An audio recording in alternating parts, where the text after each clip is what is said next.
Security, get this lowlife off my yacht before he steals something! Brooke Vanderbilt shrieked the words across the luxury deck. Without warning, she grabbed Julian Sterling's water glass and dumped it directly over his head. Ice cubes bounced off his shoulders onto the teakwood floor.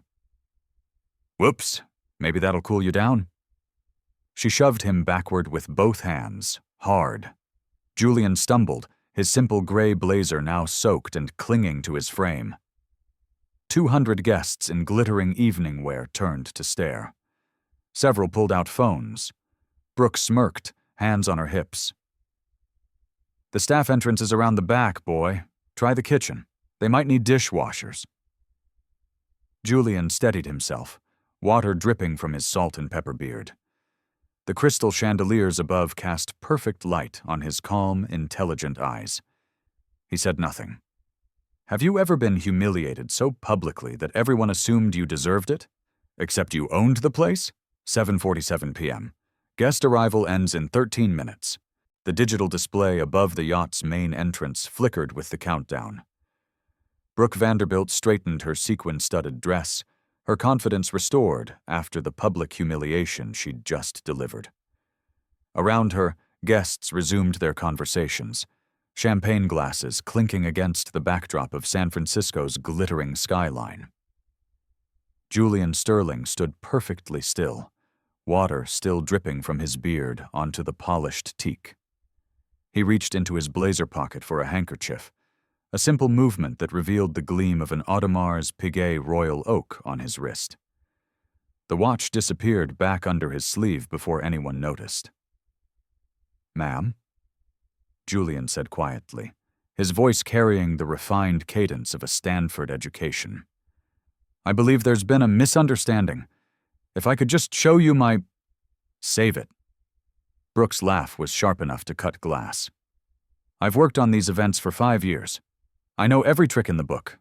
She turned to address the nearby guests, projecting her voice like a stage actress. "They get bolder every year, don't they? Probably watched some YouTube video about fake it till you make it." A murmur of uncomfortable agreement rippled through the crowd. Several guests pulled out their phones, not to help, but to record what they assumed was justified security theater. Brooke pulled her own phone from her designer clutch, fingers flying across the screen. "Mark, we have a situation on the main deck. Some guy is trying to crash the Golden Gate Philanthropy Summit. Claims he belongs here." She glanced at Julian with undisguised contempt. "No, he doesn't have an invitation, obviously." 20 feet away, society blogger Chloe Davies had been documenting the evening's fashion highlights for her Instagram followers. The commotion caught her attention like a shark smelling blood. She discreetly angled her phone toward the confrontation and went live. "Good evening, darlings," she whispered into her phone's camera. "Chloe here from the most exclusive yacht party of the season, and we're witnessing some interesting drama unfold." The viewer count climbed rapidly. 127, 284. 531, 847 people watching in real time. Brooke's voice grew louder, emboldened by the audience. "Look, I don't know how you got past Marina Security, but this yacht hosts Fortune 500 CEOs tonight. People worth more than you'll see in 10 lifetimes." She gestured dismissively at his simple clothing. "You clearly don't belong here." Julian's gaze remained steady. "I understand your concern about security. However, if you'd allow me to—" "What part of no don't you understand?" Brooke stepped closer, invading his personal space. "People like you should know better than to try this. Did you swim here? Because there's no way you could afford the marina fees." The racist undertone hung in the salt air like a toxic cloud. Several guests shifted uncomfortably, but none intervened. This was someone else's problem, someone else's responsibility. Chloe's livestream exploded with comments. "OMG, the racism is so blatant. This is 2028 and this is still happening. Someone help this man. Who is he, though? He seems so calm." Brooke's phone buzzed. Mark Jennings, the yacht manager, was calling her back. I'm on my way up. His voice crackled through her speaker. Don't let him leave the area. We might need to involve the authorities. Oh, this is getting good, Brooke announced to the crowd, her voice dripping with satisfaction. Mark's bringing security. We'll get to the bottom of this little charade. She turned back to Julian, who had remained motionless throughout her performance. Something about his composure unnerved her, so she decided to escalate. Everyone, please check your valuables, she called out in a voice loud enough to carry across the entire deck. We have an uninvited situation here. Better safe than sorry. The implication was crystal clear. Gasps and murmurs erupted from the crowd. Guests instinctively clutched their purses and checked their pockets. The atmosphere shifted from uncomfortable to hostile. Julian's jaw tightened almost imperceptibly. For the first time, a flash of something dangerous flickered behind his calm exterior. But when he spoke, his voice remained level. That's quite an accusation, Ms. Vanderbilt. It's Brooke Vanderbilt, head hostess for Golden Coast Maritime, and I've seen enough con artists to spot one from a mile away. She crossed her arms, her body language screaming dominance and disdain. Whatever you're selling, fake watches, pyramid schemes, sob stories, this isn't the place. Chloe's viewer count had climbed past 2,100. The comments were a mixture of outrage and fascination. Someone needs to call this out. Why isn't anyone helping him? Plot twist. He's actually famous. This woman is about to get fired. Julian reached slowly for his wallet, a movement that caused two nearby guests to step back instinctively. From the leather billfold, he retrieved what appeared to be a business card. Perhaps this will clarify. Brooke slapped the card from his hand before he could finish. It fluttered through the air and landed in the dark water below, disappearing into the yacht's wake. Nice try. Anyone can print fake business cards. She smirked at her own cleverness. What's next? A fake ID? Forged documents? The digital countdown above them ticked down. 8 minutes remaining. Julian watched his business card disappear into the black water. For just a moment, the corner of his mouth twitched, not in anger, but in something that might have been amusement. His phone buzzed. The caller ID showed simply, David, legal. He declined the call. Sir, Brooke said, her voice now icy with false politeness. I'm going to ask you one more time to leave voluntarily before security arrives. The service entrance is around back. The kitchen staff might need help with dishes. That seems more your speed. The racial implications of her words weren't lost on anyone. Chloe's live stream comments became a torrent of outrage. But Brooke was too drunk on her own power to notice the growing storm brewing online. Julian looked up at the countdown timer, then back at Brooke. When he spoke, his voice carried a quiet authority that made several nearby guests pause their conversations. Ms. Vanderbilt, he said softly, I think you might want to reconsider your approach. But Brooke was beyond reason, beyond restraint. She had an audience, she had power, and she intended to use both. The only thing I'm reconsidering, she said with a triumphant smile, is whether to have you arrested for trespassing or just ban you from the entire marina. The countdown continued. 7 minutes remaining. 7:51 p.m., 9 minutes to presentation. The elevator doors opened with a soft chime, and Mark Jennings emerged onto the main deck. At 42, the yacht manager carried himself with the practiced authority of someone who'd spent 15 years managing the whims of billionaires. Behind him walked two security guards in navy blazers, their earpieces crackling with radio chatter. Brooke's face lit up with vindication. Mark, thank God you're here. This man has been harassing our guests and refusing to leave. Mark's eyes swept the scene. A crowd of 30-plus guests forming a loose semicircle, phones raised like modern-day torches.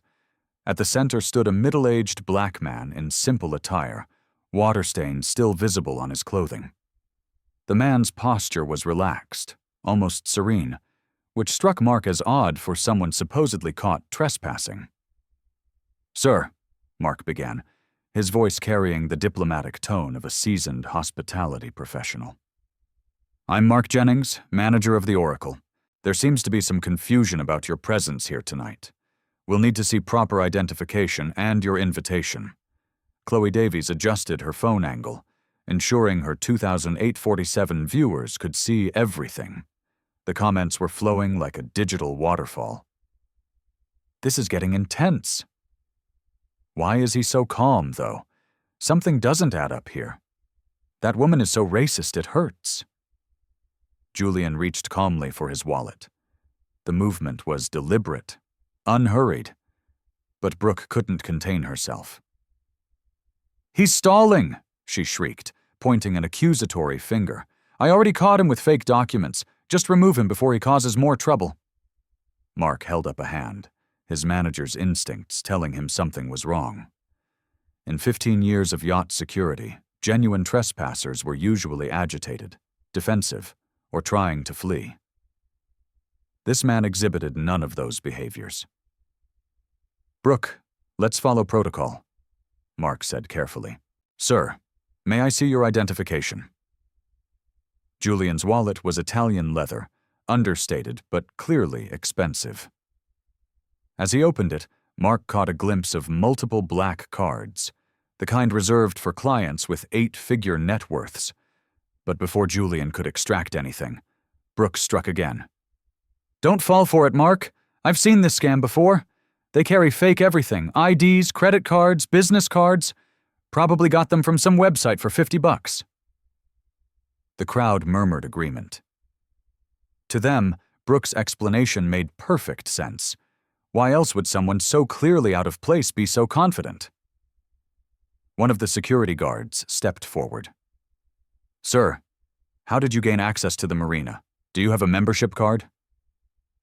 "Yeah," called out a guest from the crowd, emboldened by the group dynamics. "How did you even afford to get here? The parking alone costs more than most people make in a week." Nervous laughter rippled through the audience. What had started as uncomfortable racial profiling was now being normalized as reasonable security measures. Chloe's live stream had reached 4,200 viewers. She whispered urgently into her phone, "This is absolutely insane, darlings. The tension here is off the charts. I've never seen anything quite like this at a society event." 7:54 p.m. 6 minutes to presentation. Brooke's confidence swelled with each passing minute. She had Mark, security, and an entire crowd on her side. This was her moment of absolute triumph. "You know what?" she announced loudly, addressing the gathered guests. "I think we should call the police. This has gone on long enough." Several guests nodded in agreement. A few were already pulling up emergency contacts on their phones. "Should we check if anything's missing from the coat room?" suggested a woman in diamond earrings. "Maybe that's how he got the nice watch." Julian's eyes flicked to his wrist, where the Audemar's piguet was barely visible beneath his blazer cuff. For the first time, something shifted in his expression. Not anger, but a kind of profound sadness at humanity's capacity for assumption. Mark noticed the watch, too. His 15 years of experience told him that particular model cost more than most people's houses. But Brooke's narrative had already taken hold. "Probably stolen," Brooke said with theatrical disgust. "Or fake. You can get knockoffs that look pretty convincing these days." The second security guard spoke into his radio. "Harbor Patrol, this is the Oracle. We may need backup for a trespassing situation." Julian's phone buzzed again. The caller ID showed, "Jessica, Executive Assistant." He declined the call without looking. "Ignoring your accomplices?" Brooke taunted. "Smart move. They probably can't help you now anyway." The digital countdown above them continued its relentless march. 5 minutes remaining. Mark was experiencing a growing unease. Something about this situation felt fundamentally wrong, but Brooks' certainty and the crowd's energy were pushing him forward. "Sir," Mark said, "I'm going to have to ask you to come with us. We can sort this out in the security office downstairs." "Wait," called out Chloe, still live streaming. "Shouldn't we at least listen to what he has to say? He hasn't actually done anything wrong that I can see." Brooke whirled on her. "Are you kidding me? He's clearly a con artist. Look at him." She gestured wildly at Julian's simple clothing. "Does he look like he belongs at a Fortune 500 charity gala?" The crowd's mood was turning uglier. What had started as curiosity was becoming a mob mentality. "Just get him out of here," called someone from the back. "We didn't pay $20,000 a plate to deal with this." "Yeah," added another voice. "Some of us have actual business to conduct tonight." Julian looked around the circle of faces. Wealthy, educated people who had convinced themselves that their assumptions were justified. His expression remained calm, but those who looked closely might have noticed his hands had curled into loose fists. 7:56 p.m. 4 minutes to presentation. "That's it," Brooke declared. "I'm done being nice." She turned to the security guards. "Remove him now. Use whatever force is necessary." The guards moved forward, their hands moving to their restraint equipment. The crowd pressed closer, phones recording every moment. Chloe's livestream viewer count had climbed to 7,800. Julian raised one hand in a calming gesture. "Gentlemen," he said quietly, "I'd prefer to handle this diplomatically." "Diplomacy?" Brooke laughed harshly. "The time for talking is over. You should have left when I gave you the chance." She pulled out a cloth napkin from a nearby table and dropped it at Julian's feet. "Here, clean up the water you dripped on our deck before you go. Consider it community service." The gesture was calculated humiliation. The crowd watched in fascination as this successful woman put an intruder in his place. But Julian didn't move to pick up the napkin. Instead, he reached into his pocket and pulled out his phone. "What's he doing?" Mark asked nervously. "Probably calling for backup," Brooke said dismissively. "Too little, too late."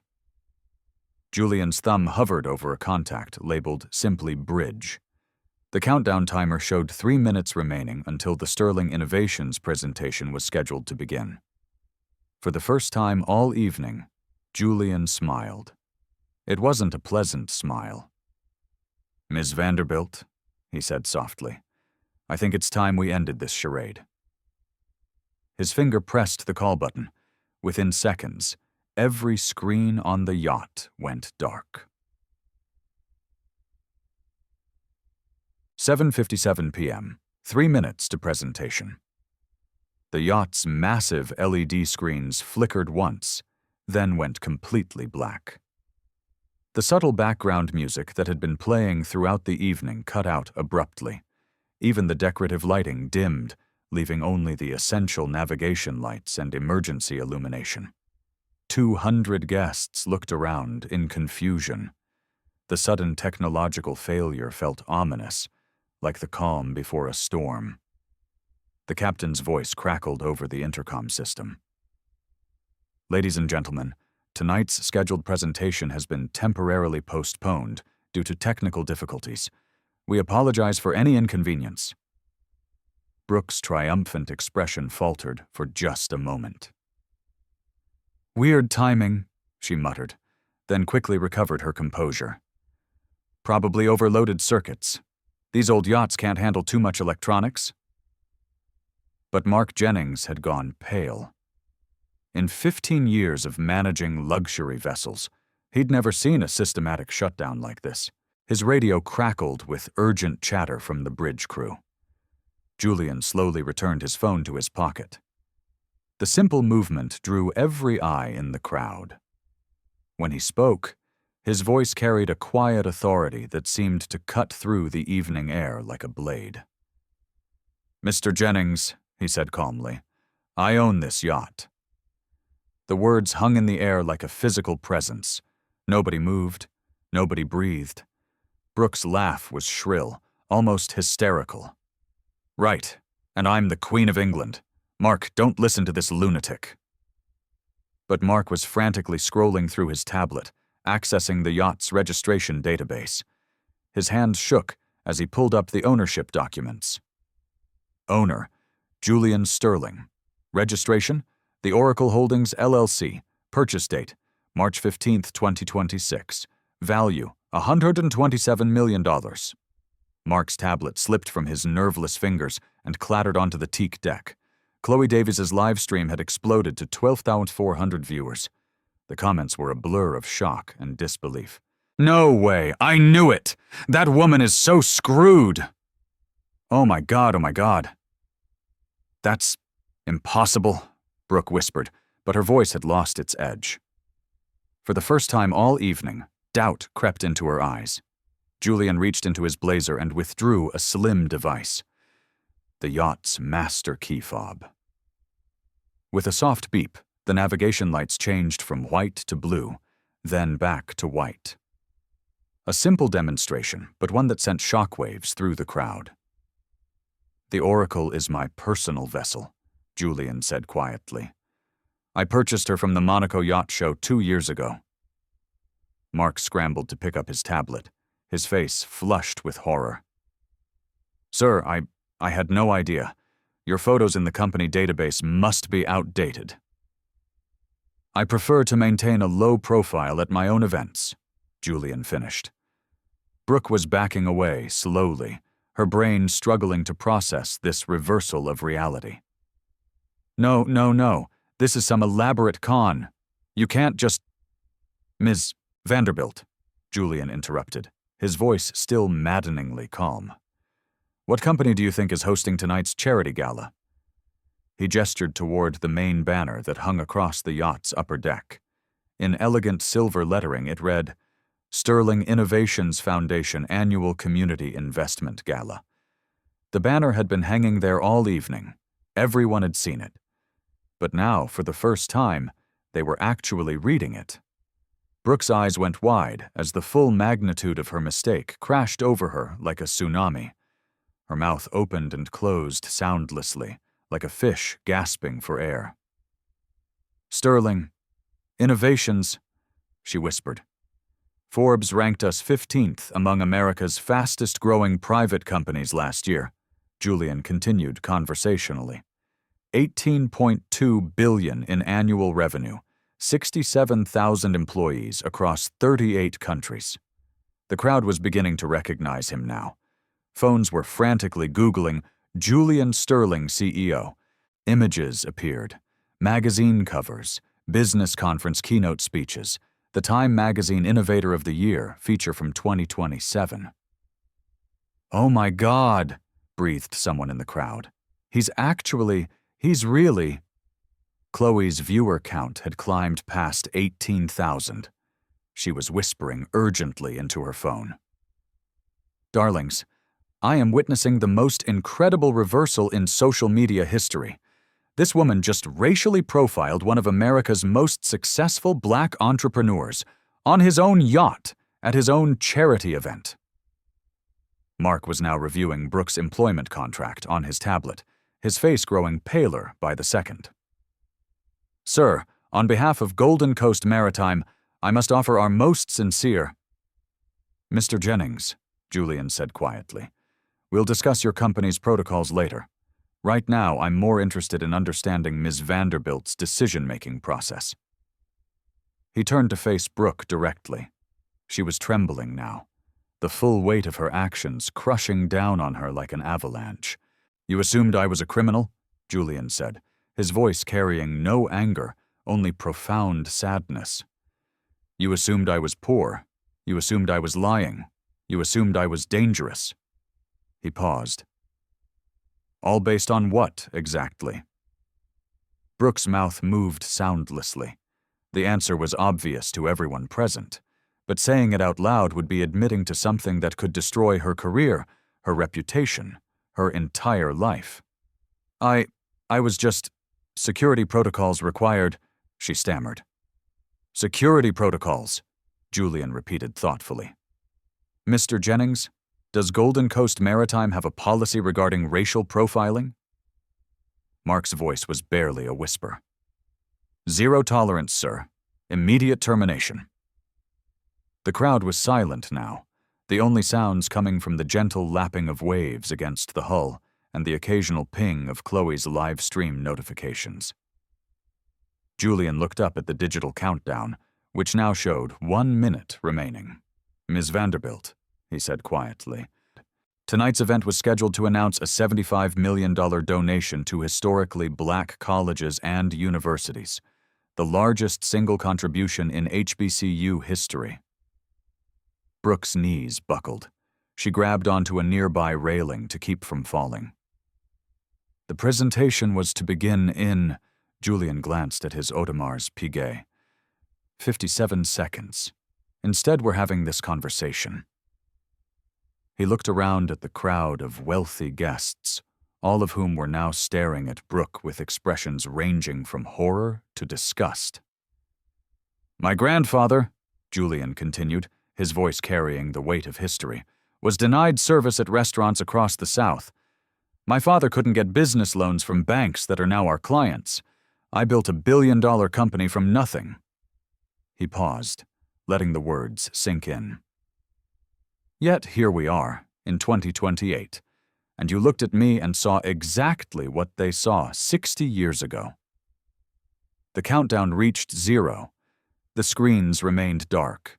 Brooke was crying now, mascara streaming down her cheeks. I'm sorry, she whispered. I'm so sorry. But Julian hadn't revealed his final card yet. Ms. Vanderbilt, he said softly. There's one more thing you should know. The crowd leaned forward, sensing that the worst was yet to come.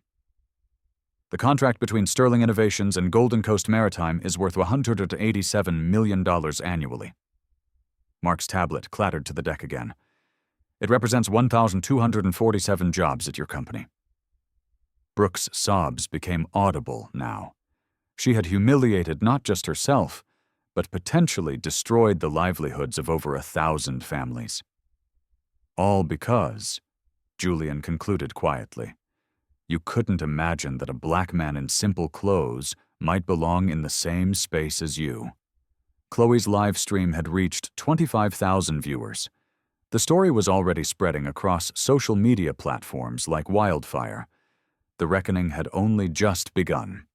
8:02 p.m., presentation officially canceled. Julian Sterling stood motionless as Brooke Vanderbilt sobbed into her hands, her sequined dress now wrinkled and stained with tears. Around them, 200 of America's wealthiest individuals watched in stunned silence, their phones capturing every moment of the most spectacular social media meltdown of the decade. Chloe Davies's live stream had exploded to 31,000 viewers. The hashtag #YachtGateSF was trending on Twitter, TikTok, and Instagram simultaneously. News outlets were already picking up the story. Mark Jennings knelt on the teak deck, frantically trying to restart his tablet. His hands shook so violently he could barely operate the touchscreen. 15 years of hospitality management, and he'd never faced anything remotely like this. Mr. Jennings, Julian said quietly, please stand up. Mark scrambled to his feet, clutching his tablet like a lifeline. Sir, I cannot begin to express how deeply sorry. Later, Julian interrupted with calm authority. Right now, we need to discuss immediate consequences and long-term solutions. He gestured to the 2 security guards, who looked like they wanted to disappear into the deck planking. Gentlemen, you can return to your posts. This situation is now under my personal management. The guards fled with visible relief. Julian reached into his blazer and withdrew a slim folder that had somehow remained dry despite Brooke's earlier assault. From it, he extracted several documents. Miss Vanderbilt, he said, I need you to look at me. Brooke raised her tear-streaked face, mascara creating dark rivers down her cheeks. Her earlier confidence had been replaced by the hollow-eyed stare of someone watching their entire life collapse in real time. Your employment contract with Golden Coast Maritime, Section 4.2, Clause C, Julian read aloud. Zero-tolerance policy for discrimination based on race, religion, gender, sexual orientation, or economic status. Violation results in immediate termination and forfeiture of all benefits. Mark's face went from pale to green. Sir, we can discuss this privately. No, Mr. Jennings. This conversation happens here, in front of witnesses, with cameras recording. Julian's voice remained perfectly level. Transparency prevents future incidents. He turned back to Brooke. Ms. Vanderbilt, you publicly accused me of theft. You physically assaulted me by dumping water on my head. You used racially charged language, including calling me boy, and suggesting I work in a kitchen. You attempted to have me arrested based solely on my appearance. Each accusation landed like a physical blow. Brooke's sobs grew louder.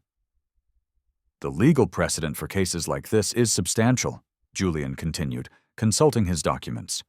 Johnson v. Ritz-Carlton, 2024. A $4.7 million settlement for racial discrimination in hospitality services. Patterson v. Marina Bay Club, 2026. $3. $2 million for similar profiling incidents, Chloe whispered urgently into her live stream. He's breaking down the legal ramifications in real time. Darlings, this woman is facing potential millions in liability. Mark was scrolling frantically through his tablet. Sir, our insurance covers liability up to $50 million, but if this goes viral? It already has, Julian said simply. 31,000 people watched it happen live. The video will be seen by millions within hours. He pulled out his phone and showed Mark the screen. News alerts were already appearing. Breaking. Tech mogul racially profiled on own yacht. Viral CEO humiliated at charity gala. Watch, Yacht Hostess attacks Sterling Innovations founder. Sterling Innovations maintains contracts with Golden Coast Maritime worth $187 million annually, Julian continued. This includes marina management for our executive fleet, corporate event hosting, and client entertainment services across 12 locations. Mark was hyperventilating. Sir, please, can we discuss alternatives? I'm not finished. Julian's voice cut through Mark's panic like a scalpel. These contracts directly support 1,247 jobs at Golden Coast. Marine engineers, hospitality staff, maintenance crews, administrative personnel. All of their families depend on the revenue we generate. Brooke looked up sharply, suddenly understanding the full scope of her actions' consequences. Additionally, Julian continued, Sterling Innovations holds a 31% equity stake in Pacific Maritime Group, Golden Coast's parent company. We acquired this position in 2026 as part of our diversified investment strategy. Mark's tablet slipped from his hands and clattered across the deck. He was no longer just looking at an employee termination. He was looking at a potential corporate apocalypse. This means, Julian said with mathematical precision, that Ms. Vanderbilt's actions tonight have created liability for her employer, endangered over 1,000 jobs, and potentially violated securities regulations regarding hostile work environment liabilities in publicly traded companies. The crowd was silent, mesmerized by this real-time corporate deconstruction. Several guests were live-tweeting the legal breakdown, turning the evening into an impromptu business school case study. But here's what concerns me most, Julian said, his voice dropping to barely above a whisper. This wasn't a momentary lapse in judgment. Ms. Vanderbilt escalated systematically. She made assumptions, acted on those assumptions, and doubled down when challenged. He looked directly at Brooke. You didn't see a potential guest. You didn't see a fellow human being. You saw someone you could humiliate with impunity because you believed I had no power to respond. Brooke's crying had stopped. She stared at Julian with the expression of someone watching a natural disaster approach. Inevitable, unstoppable, devastating. Which brings us to solutions, Julian continued. Mr. Jennings, I require 4 systemic changes implemented by 9 a.m., Monday morning. Mark grabbed his tablet, fingers poised to take notes despite his shaking hands. First, mandatory unconscious bias training for all guest-facing employees. Quarterly sessions, not annual. External facilitators, not internal HR presentations. Cost, approximately $2.3 million annually across your operations. Yes, sir, Mark managed. Second, an anonymous discrimination reporting system accessible via mobile app. External oversight by civil rights organizations. Real-time alerts to corporate leadership. Development cost, $800,000. Annual monitoring, $400,000. Mark was typing frantically. Third, a diverse hiring initiative for all management positions. Minimum 40% representation of underrepresented groups in leadership roles within 18 months. Executive compensation tied to diversity metrics. Understood. Fourth, Ms. Vanderbilt's immediate termination and a public acknowledgement of discriminatory conduct. Not a quiet resignation, not a transfer. Termination for cause, with a full explanation provided to all employees as training material. Brooks' head snapped up. Wait, you can't— I'm not finished, Julian said quietly. The authority in his voice was absolute. Additionally, Golden Coast will fund a $5 million scholarship program for underrepresented students in hospitality management. Annual contributions managed by the United Negro College Fund. Mark nodded rapidly. Yes, sir, absolutely. Finally, Julian said, Golden Coast will partner with the NAACP to develop industry-wide standards for inclusive service. Your company will serve as the pilot program for maritime hospitality equality initiatives. He folded his documents and returned them to his blazer. Total cost to implement these changes, approximately $15 million over 2 years. Mark was sweating profusely despite the cool evening air. And if we refuse? Julian's smile was cold enough to freeze the harbor. Sterling Innovations terminates all contracts immediately. That's $187 million in annual revenue. Gone. Our equity stake gets divested through a hostile tender offer, a procedure which typically results in 40 to 60% staff reductions during restructuring. He paused to let the mathematics sink in. Additionally, I personally know the CEOs of 17 companies that currently contract with Golden Coast. Once they learn about tonight's incident, and they will, they'll face their own internal pressure to reconsider their relationships with organizations that tolerate discrimination. Chloe's live stream viewer count had climbed to 47,000. The comments were a blur of shock and admiration. This is how you handle corporate racism. Intellectual brutality. That woman destroyed her own company. Justice served cold. Brooke had gone silent, staring at the deck. The full weight of causing potential unemployment for over 1,000 families was crushing her spirit completely. Mr. Jennings, Julian said finally, do we have an agreement? Mark didn't hesitate. Yes, sir. All terms accepted. Implementation begins immediately. Excellent. Julian checked his watch. You have 61 hours and 17 minutes until the deadline. He turned to address the crowd that had been watching this corporate dismantling with fascination. Ladies and gentlemen, I apologize for the disruption to your evening. The bar remains open, and dinner will be served as scheduled. Tonight's HBCU donation announcement will be rescheduled for next week. As the guests began to disperse, murmuring among themselves about what they'd witnessed, Julian walked over to where Brooke sat crumpled against the railing. Ms. Vanderbilt, he said quietly, you have the opportunity to learn from this experience. I suggest you take it. Brooke looked up at him through her tears. I'm sorry, she whispered. I'm so sorry. I know, Julian replied, But sorry doesn't undo the damage. Only action does. He walked away, leaving Brooke alone with the wreckage of her career and the live stream that would ensure her actions were never forgotten. The reckoning was complete. The transformation was about to begin. 72 hours later. Monday, 8:47 a.m. The Golden Coast Maritime corporate headquarters buzzed with an energy that bordered on panic. Mark Jennings stood in the executive boardroom, surrounded by laptops, legal documents, and 3 cups of cold coffee. His weekend had been a blur of emergency conference calls, contract reviews, and crisis management sessions.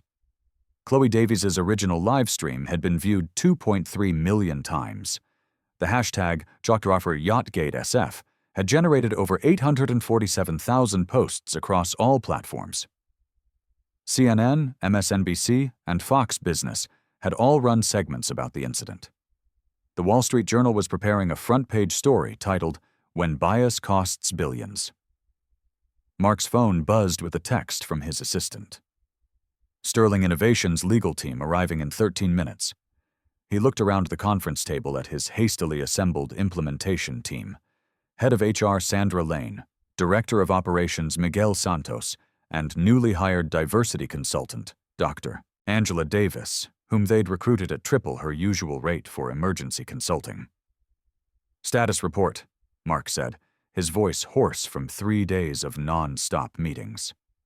Sandra consulted her tablet. Brooke Vanderbilt was terminated Sunday morning. Security escorted her from the premises. Her access cards, company phone, and laptop were confiscated. Legal is handling the documentation.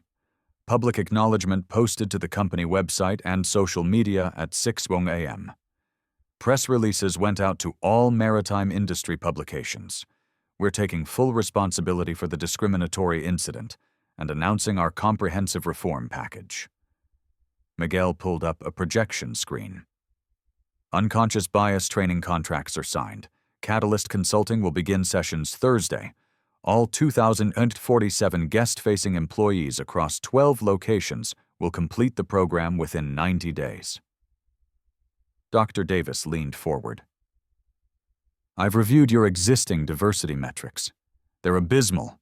Currently 3% Black representation in management roles, 7% Latino, 1% Asian. The industry average is terrible too, but you're below even that." Mark winced. The numbers were worse than he'd imagined. "The anonymous reporting app is in development," Miguel continued. "Beta testing begins Wednesday, full deployment by Friday. External monitoring by the Southern Poverty Law Center and NAACP." Sandra added, "The $5 million scholarship fund has been established with the United Negro College Fund. First recipients will be announced at their annual gala next month." Mark's phone rang. "Sterling Innovations is here," his assistant announced. "Send them up." 5 minutes later, Julian Sterling entered the boardroom, followed by 3 attorneys and a woman in an elegant business suit who carried herself with obvious authority. "Mr. Jennings," Julian said, his voice carrying the same calm authority from the yacht, "I'd like you to meet Jessica Evans, my chief operating officer, and our legal team." Mark stood, his hands slightly trembling.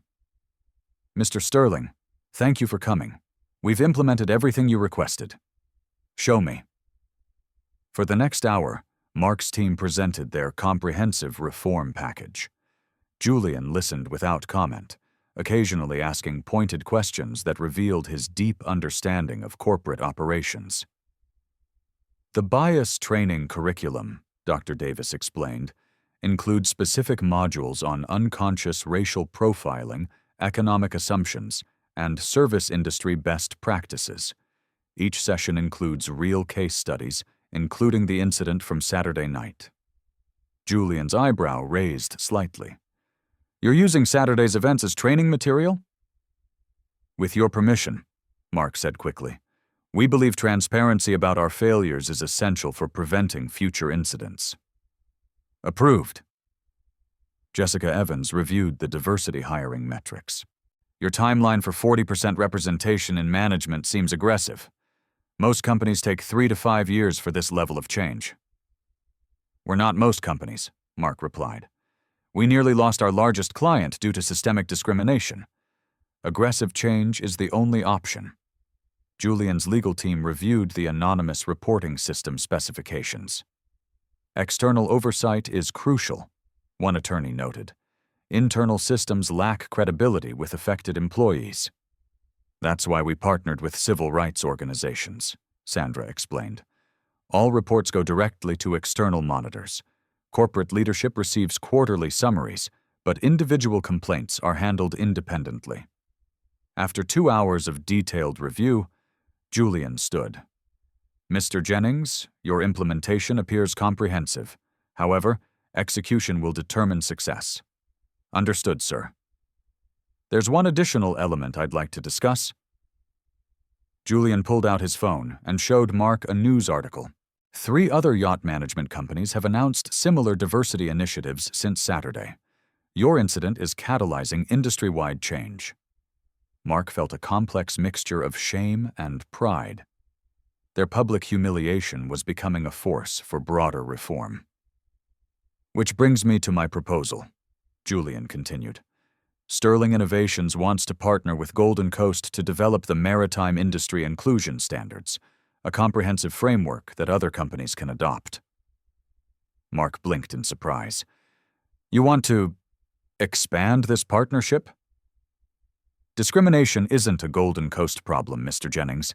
It's an industry problem. Saturday night proved that even well-intentioned people can harbor unconscious biases that lead to discriminatory actions. Jessica Evans added, We're proposing a $25 million investment in creating industry-wide standards. Golden Coast would serve as the pilot program, but the goal is transformation across all luxury hospitality services. The Golden Coast Sterling Partnership for Maritime Inclusion, Julian said. Annual conferences, research initiatives, and certification programs for hospitality professionals. Mark was stunned. They'd gone from facing potential corporate destruction to being offered a leadership role in industry transformation. There's one condition, Julian said quietly. Brooke Vanderbilt. Mark's stomach dropped. Sir, she needs rehabilitation, not just punishment. Your company will fund comprehensive bias counseling and diversity education for her. 6 months, minimum. If she completes the program successfully, you'll provide a positive reference for future employment. You want us to help the woman who attacked you? Julian's expression was thoughtful. Mr. Jennings, destroying Brooke Vanderbilt doesn't eliminate the attitudes that created her behavior. Transforming her perspective might prevent the next incident. Dr. Davis nodded approvingly. Restorative justice combined with systemic change. That's how you create lasting impact. Additionally, Julian continued, Brooke will participate in our diversity training videos. Her story becomes part of the educational curriculum. She has the opportunity to turn her mistake into a meaningful contribution. Mark was beginning to understand why Julian Sterling had built a billion-dollar company. His thinking operated on levels that transcended simple revenge or punishment. All terms accepted, Mark said. When do we begin? We already have, Julian replied. Industry transformation doesn't wait for perfect timing. He moved toward the door, then paused. Mr. Jennings, one final point. Your company's stock price has risen 12% since Saturday night. Mark's jaw dropped. What? Jessica Evans smiled. ESG investors are responding positively to your rapid implementation of diversity initiatives. Companies that proactively address discrimination typically see a 15 to 20% improvement in stock performance over 2 years. You mean, our crisis is actually improving our market position? Properly managed crises often do, Julian said. The question is whether you can sustain the transformation after the media attention fades. As the Sterling Innovations team prepared to leave, Julian turned back to Mark. 6 months from now, I'll be hosting another charity gala. Same yacht, same level of scrutiny. Your company's performance that evening will determine whether this partnership continues." Mark nodded. "We won't disappoint you, sir." "I know you won't, Mr. Jennings, because now you understand the true cost of discrimination." 6 months later, December 15th, 2028. The Oracle glided through San Francisco Bay under a canopy of stars, her deck illuminated by thousands of twinkling lights. Tonight's charity gala represented more than just another fundraising event. It had become a symbol of transformation, a testament to what happens when dignity meets power and creates lasting change. Julian Sterling stood at the bow, watching the city's skyline reflect off the dark water. He wore the same understated elegance as that night 6 months ago. Simple gray blazer, crisp white shirt, no ostentation. But everything else had changed. Behind him, 300 guests mingled on the expanded deck. The crowd was notably different from the previous gala, more diverse, more inclusive, more representative of America's actual demographics. Black executives, Latino entrepreneurs, Asian tech leaders, and women of all backgrounds moved through conversations with the traditional white elite who had always dominated these spaces. Mark Jennings approached with visible nervousness. 6 months of intense transformation had aged him, but also strengthened him. "Mr. Sterling, everything is ready for tonight's presentation." "How are your team's stress levels, Mark?" Mark smiled, the first genuine smile Julian had seen from him since that devastating night. "Confident, sir. We've had 0 incidents across all 12 locations. The new staff actually seem excited about their inclusion training.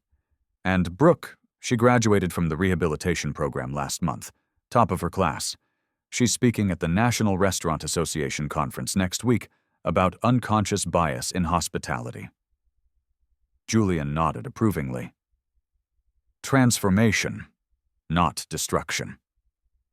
Near the main stage, Chloe Davies was setting up for another live stream. Her follower count had exploded to 2.8 million after her documentation of the original incident. Tonight, she was broadcasting the Redemption Gala to an audience eager to see how the story ended. "Good evening, everyone," she whispered into her phone. "Chloe here, back on the Oracle for what promises to be an extraordinary evening. 6 months ago, this yacht was the site of one of the most viral discrimination incidents in social media history. Tonight, we're witnessing the most remarkable corporate transformation I've ever documented." The guest list told the story of systematic change. CEOs from 17 yacht management companies that had adopted the Golden Coast Sterling standards, university presidents from 12 HBCUs receiving scholarship funding, civil rights leaders who had partnered with the Maritime Industry Inclusion Initiative. Dr. Angela Davis moved through the crowd, no longer an emergency consultant, but now Director of Inclusion Strategy for the entire maritime hospitality industry. At 8:00 p.m., sharp, exactly 6 months after that night's canceled presentation, Julian took the stage.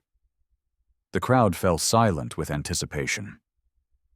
6 months ago, on this very deck, I experienced something that happens to successful Black Americans more often than most people realize, he began. I was judged not by my character, my achievements, or my contributions, but by assumptions rooted in centuries of prejudice. The audience was completely still. Many had seen the viral video, but hearing Julian address it directly carried profound weight. That night, I had a choice. I could have used my power to destroy careers, bankrupt companies, and seek personal revenge. Instead, I chose transformation. He gestured toward Mark, who stood proudly with his integrated management team. Golden Coast Maritime didn't just reform their policies, they revolutionized their entire industry. Today, the maritime hospitality sector has the most comprehensive inclusion standards of any luxury service industry in America. Applause erupted across the deck. But individual company change wasn't enough. We created systematic transformation. Julian pulled up a presentation screen. The Maritime Industry Inclusion Initiative has certified 347 companies across North America. Discrimination complaints in our sector have dropped 73% industry-wide. The numbers were staggering. The Julian Sterling Fellowship Program has provided scholarships to 1,247 underrepresented students pursuing careers in hospitality management. These future leaders will ensure that what happened to me never happens to anyone else. Chloe's livestream viewer count had climbed to 67,000. Comments poured in from around the world. This is how you create real change. From humiliation to transformation. Justice through systematic reform. True leadership in action. Tonight, Julian continued, Sterling Innovations is announcing our largest charitable commitment in company history. $150 million over 5 years to establish the Center for Economic Justice and Inclusion. Gasps echoed across the deck. This wasn't just charity. This was institutional change funding. This center will research discrimination in corporate America, develop intervention strategies, and provide legal support for individuals facing bias in professional settings. Because what happened to me happens to thousands of others who lack the resources to respond effectively. He paused, looking out over the crowd of powerful individuals who were hanging on his every word. My grandfather was denied service at restaurants. My father couldn't get business loans. I built a billion-dollar company and still faced discrimination. But tonight, we're ensuring that my daughter, and every child like her, will inherit a more just economic system. The applause was thunderous, sustained, heartfelt. The woman who attacked me that night learned something crucial. Assumptions based on appearance destroy not just individuals, but entire systems. Brooke Vanderbilt now trains thousands of hospitality professionals annually. Her story has become our most powerful educational tool. Julian's voice grew stronger, more passionate. This is how lasting change happens, not through revenge, not through destruction, but through the patient work of transforming hearts, minds, and institutional practices. He looked directly into Chloe's camera, knowing his words would reach millions. To everyone watching, if you've experienced discrimination in restaurants, hotels, clubs, or any service environment, your voice matters. Share your story. Demand accountability. Support businesses that prioritize inclusion. To business leaders, understand that diversity isn't just morally right, it's economically essential. Companies with inclusive cultures outperform their competitors by 35% on average. Justice is profitable. To young people of color, your success doesn't immunize you from prejudice, but it gives you power to fight systemic bias. Use that power wisely. Transform. Don't just triumph. Julian's final words carried the weight of generational wisdom. Change the system so the next person won't face what you faced. That's how individual dignity becomes collective justice. As applause filled the night air, Chloe whispered into her live stream, "Ladies and gentlemen, this is what revolution looks like in the 21st century. Not violence, not destruction, but the patient, powerful work of transforming how we treat each other." The evening continued with celebration, but the real victory was already complete. 6 months of systematic change had proven that when dignity meets power and wisdom, entire industries can be transformed.